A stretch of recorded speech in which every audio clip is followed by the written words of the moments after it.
Hello, my name is Josh. This video is a first episode of a series I'm starting called Easy Linux.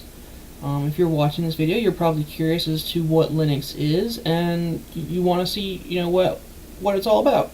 A good question would be, what is Linux? Linux is an operating system developed by Linus Torvalds back in the early 1990s. It's a free operating system.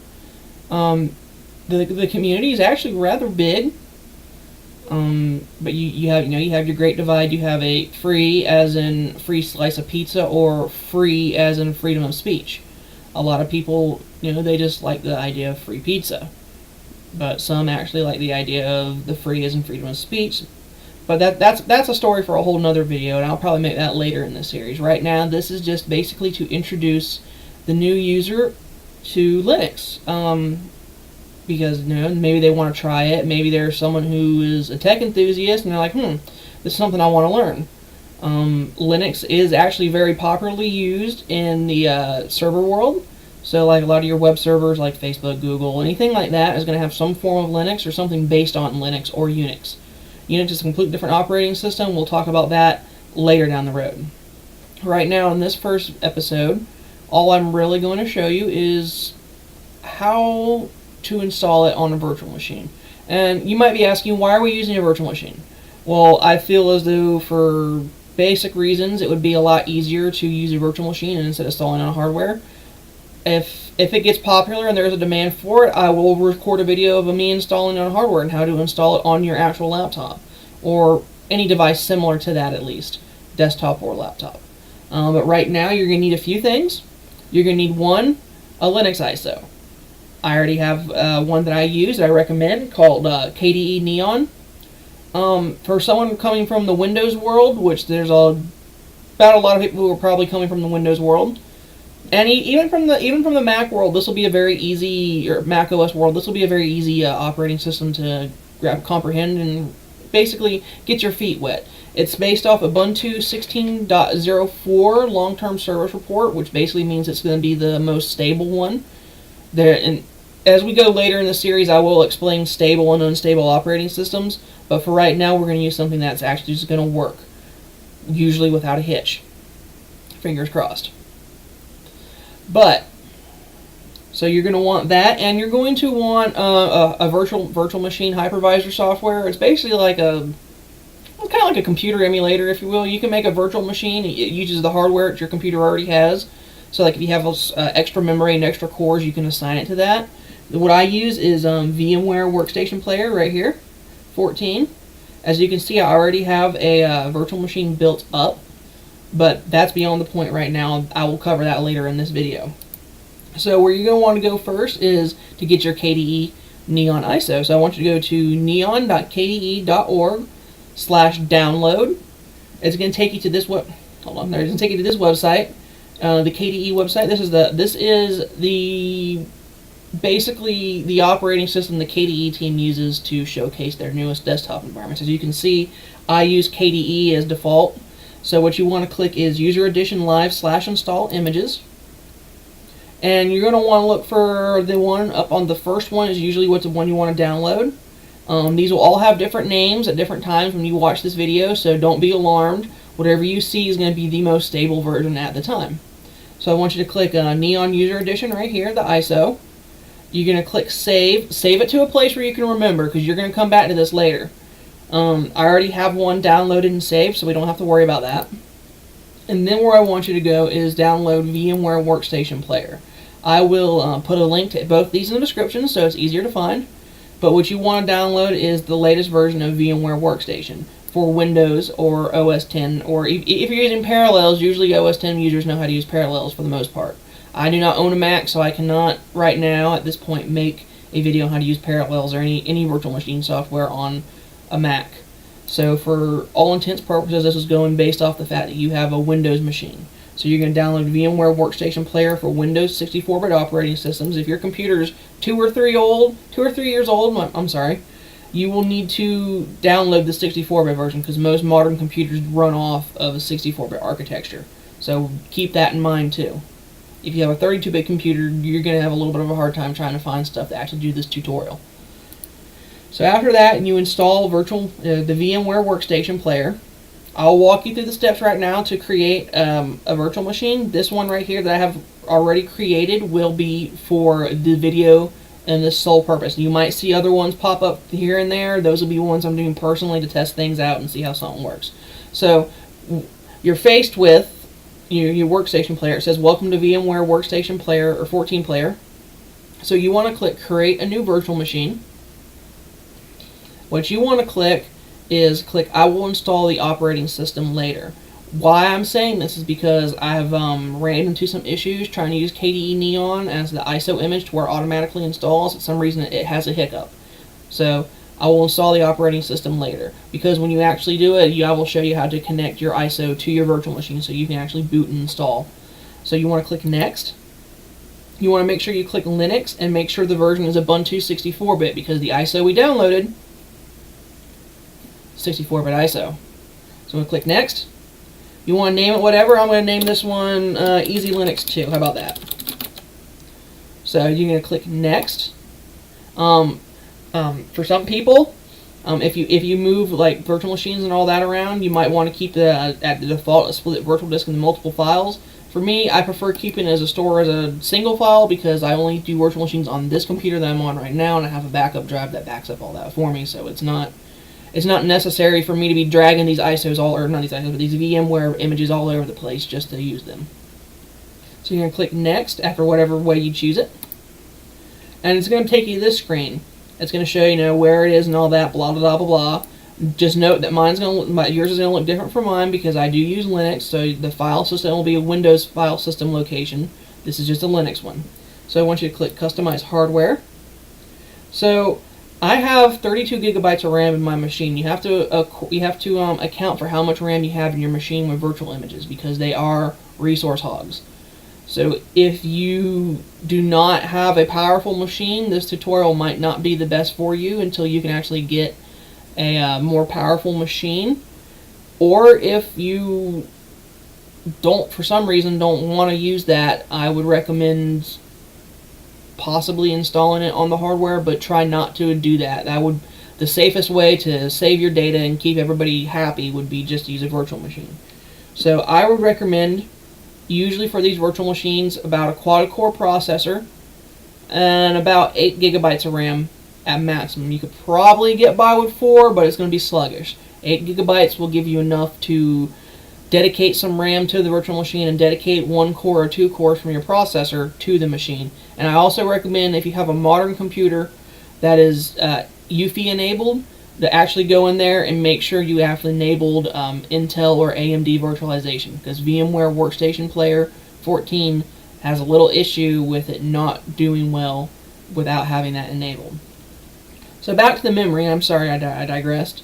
Go back to set it to 4388 megabytes. This is going off the fact that you have about 8 gigabytes. Or actually, no, let's go back here. Let's make it a little bit happier. Let's give it about 2 gigabytes of RAM. There we go. Give it 2 gigabytes of RAM. And then we're going to give it 2 cores. I'm not really going to use this machine. I already have one dedicated the way I want it, but I'm just basing off the fact that you have a dual core processor with 4 gigabytes of RAM, let's just say. If you have 8 gigabytes of RAM, that's even better. Definitely when it comes to virtual machines, higher end processors and more RAM will definitely give you more performance. So we're going to close that. You're going to give it a look through, make sure everything looks like you want it to. So you're going to click Finish. And it's going to tell you, how to install the guest operating system and all that. Just click Close. So let's go back to Easy Linux over here. So when you have your ISO downloaded, you want to click Edit Virtual Machine Settings. What you want to click is make sure you use an ISO image. Right now it's kind of blurred because I had an issue with my virtual machine, but it's good, don't worry. So when you want to click ISO, well, let's see here. Let's go to this one right here then. So you want to go here, click Use ISO Image, click Browse, go to where your ISO is. So for me, it's going to be in my Downloads folder. It's going to be Neon User Edition. You're going to click Save. But let's go back to Easy Linux. Let's see here. Then when that's done, Workstation 14 will auto boot from ISO. So you're going to click power on. It's going to do a little hiccups. It's going to ask you some things. You can just ignore those. And what you're seeing right now, hold on, is well, basically KDE Neon booting. Now, it's going to say the available software is available for download just for right now.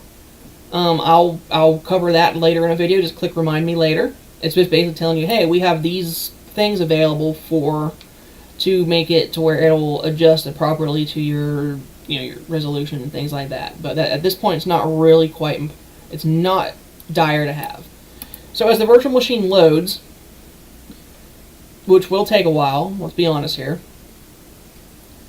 You see it'll load. And the cool thing is here about Linux is that you can try it before you install it. So like right now, KDE Neon automatically boots into the work environment. So let's see if I can get this a little bit bigger. Oh, no, hold on. Well, we'll go back over later. So you're going to be in the virtual machine. And what this is basically going to do is it's a live environment. So look here. So you can like go to the web browser, right? Give it a little bit to load because it is running off a live ISO. If you want to put it on a USB or a CD drive, it will take a little bit longer because it's only as fast as the mode of communication it's on, if you will. For like if it's on a CD drive, it's going to be a lot slower than it is on a USB drive. If it's on a virtual machine, it's going to be a little bit faster than it would be on a USB drive. So that live environment, you can give it a look at, and it works. But we can play that done when we get done with the virtual machine. So what you want to do is click install Neon User Edition. Don't double click because by default KDE Neon has single click to open files. We will worry about that later. As you can see, we got a little bit of an issue right here. So what I want you to do is, there you go. So you're going to double click that and then double click it again, and it should fit it back to size. So I want you to click continue. I want you to click download updates while installing Neon. Then I want you to click continue.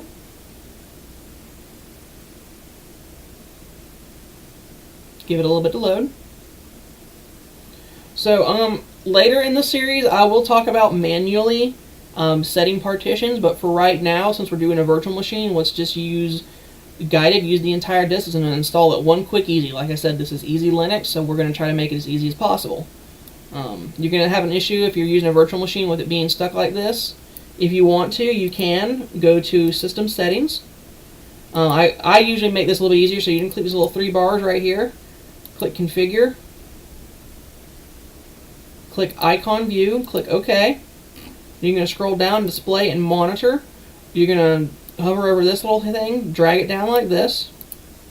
Let's set 1024 by 768. Make it just a little bit bigger to fully use this screen properly. So there we go.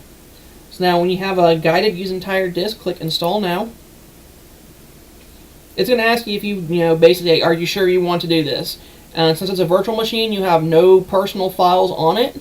You can click Continue, but do think carefully about what you're doing if you're trying to install this on full hardware. I am not responsible for you losing your hardware, but your files and your programs and all that. So keep that in mind. If you try to do this and you do not know what you're doing, and you click Guided Use Entire Disk on a laptop without actually formatting and partitioning the drives properly, it will erase all your data. So I want you to click as Continue. So now it's going to ask you, put in your zone, your time zone. Click Continue. It's going to ask you for your keyboard layout. Choose your appropriate keyboard layout. It's going to ask for your name, so let's just call this one Easy Linux. Okay, so we're going to make a password for it. Remember, a strong password is about 8 characters or more. Complex, letter, number, special character, capital letter, things like that. But for all intents and purposes, we're just going to make this a 6-character password because it's a virtual machine and I have nothing sensitive on this virtual machine.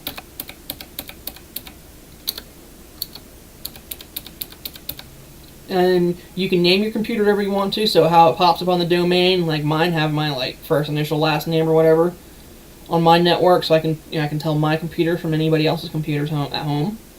But right now, just leave it the virtual machine name as it is. It's going to say require your password to log in. Do it like that.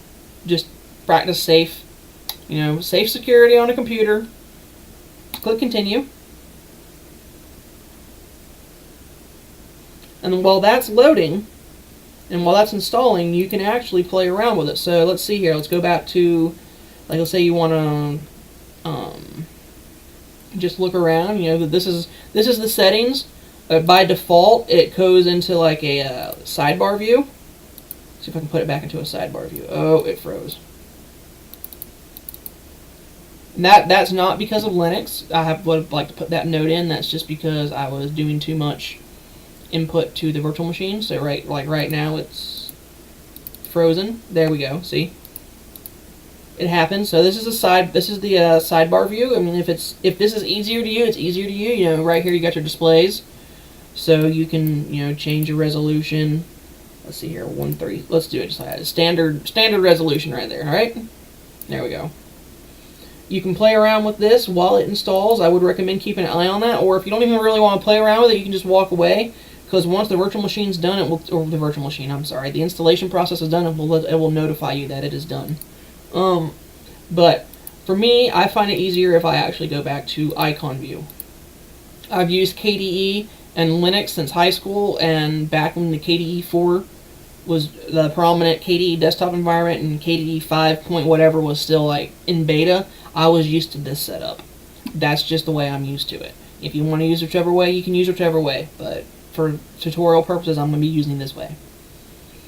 This is just basically the system settings. You can go in, printers. If you have a printer, you can add your printer. Usually Linux is good at detecting your printer right away. One thing I have to say with KDE Neon, there is not a proprietary driver manager built in. So, like, if you use something like Ubuntu or even Kubuntu, however you want to pronounce it, Kubuntu, some people, I don't know, they just call it whatever way they want to call it. Those will have like a proprietary driver manager. But for the most part, when it actually gets to actually using proprietary software and all that, I will discuss how that works, and I might even show how it works in, let's say, the Ubuntu variant or anything that's basically Ubuntu based. This whole series is going to be based anything that uses Ubuntu as the core operating system, if you will, because that is a very good starting point for a new user to understand how Linux works and actually get comfortable with the environment. Later down the road, I might go through like OpenSUSE, SUSE, however you want to pronounce that, Fedora, things like that. But if anybody ever tells you to try to use Arch Linux and you're a beginner, do not use Arch Linux. It's a cruel joke. It's about as stupid and childish as the "no, it's Elite System 32" joke for Windows. But for all purposes, all these commands and ways I'll show you when it comes to using the command line, the first few is going to be actually using just the actual desktop environment and how to understand how GUI works. GUI, however you want to call that also. But there will be command line lessons in this series. That'll be later down the road. This is just to kind of introduce you, but I do recommend sticking with what I use in the tutorial for easier learning, for lack of better words. Let's go check this back. Oh, it froze again. That's the thing with virtual machines. They like to freeze, especially for some reason with Linux operating systems, and it's doing too many tasks at once. There we go. So it's almost done, as you can see. And I'm going to stop this video right now, temporarily, a little, YouTube magic jump cut, and I will be back with what to do after you install the operating system. So hold on real quick. Okay, and we are back now. You should have successfully installed KDE Neon to a virtual machine. It'll probably ask you want to restart. Obviously, click restart, and then it'll tell you to press enter. Just press enter. That way, it'll continue the restart process. So now you're going to be faced with your login screen. So you're going to put in your password. There we go. Give a little bit to load. It's going to load. So right now you're going to be faced with this again. I showed earlier in the video how to correct that. So what you want to click is a little kicker. I call it the kicker, start button, whatever you want to call it. Application launcher is what it says when you hover over it. You're going to click System Settings. So for all intents purposes, I want to make this the way I'm comfortable. Like I said earlier in the video, I've been using KDE and Linux since high school. So you're going to click Configure. You're going to click Icon View, and then you're going to click OK. So then you're going to scroll down. You're going to click Display and Monitor. And you're going to scroll down on this. What I'm going to put it to is a standard resolution, so I have a 1920 by 1080 screen. Well, kind of standard, but I'm going to put it at 1360 by 768. That way it's like this. Oops. There we go. So now that you've got this installed, we want to go through a couple of things. So we're going to go back to the application launcher. We're going to go to System Settings. We're going to want to go to Desktop Behavior. And on it says Workspace Behavior, I want you to double click to open files. That way, when you go to actually click something, you double click it, because KDE Neon by default has a single click to open files, and that gets pretty confusing when you double click a folder and you have like 4 folders open up or whatever, how many you're going to open up. And also, what I want you to do is go hover over this. I want you to right click that, click Alternatives, and click Application Menu. This to me is the most comfortable way for me. I mean, as you can see on my average work computer right here, I have the same thing. And I'll go over why mine looks different in a later video compared to the virtual machine. But for right now, you want to update your system. So right here, you can see this little thing that says Updates. You click on that. It's going to tell you 396 packages are available to update. That's a lot of packages. So you're going to click Update. And don't worry, they actually go by rather quickly, and if you want to, you can go get a cup of coffee. And what this is going to show you is all the applications that are available and need to be updated. Because just like Windows, Linux comes with what is updated at the time, or what is up to date at the time, I should say. So you don't have to scroll through all this. All you have to do is click Update All. It's going to ask for your password, just like Windows. Put in your password. Hit OK, press Enter, whatever. And then it's going to update all your packages for you. This is the easiest way if you're uncomfortable with using the command line, because Linux can be updated in multiple ways. Me, personally, I prefer using the command line. I just find that more efficient to me. I've gotten into that habit of using the command line, and maybe through these videos, maybe you might get into the habit of using the command line, because Linux is far more powerful when you know how to use the command line effectively. Now, as for the average user who's wanting to get on YouTube or anything like that, they can skate by with just using the GUIs and not getting into the nitty-gritty behind with the command prompt. But also, when you move that like that, I also want you to minimize that and go over to here, about right here, right-click, click Alternatives, and then click Icons Only Task Manager. This is just how I'm comfortable. You do not have to do it like that, but I feel as though someone who's used to Windows and having the icons like that, it would be a lot easier for them to actually adjust to this. And this taskbar is a little bit small. If that bothers you, you can click the 3 little bars over here, click on height, and then drag it up as big as you want it. So I like it about like that. So there we go. So now while this updates, you can basically just, go get a coffee. Would probably the best thing to do, because a lot of things are not going to work while it updates. So for instance, when Firefox gets updated, let's see here. Right now, you can get on Firefox, but basically, as it updates, try not to use it. That's what I try to do. It just for me, it seems to go by a lot easier when I don't use things when they're updating.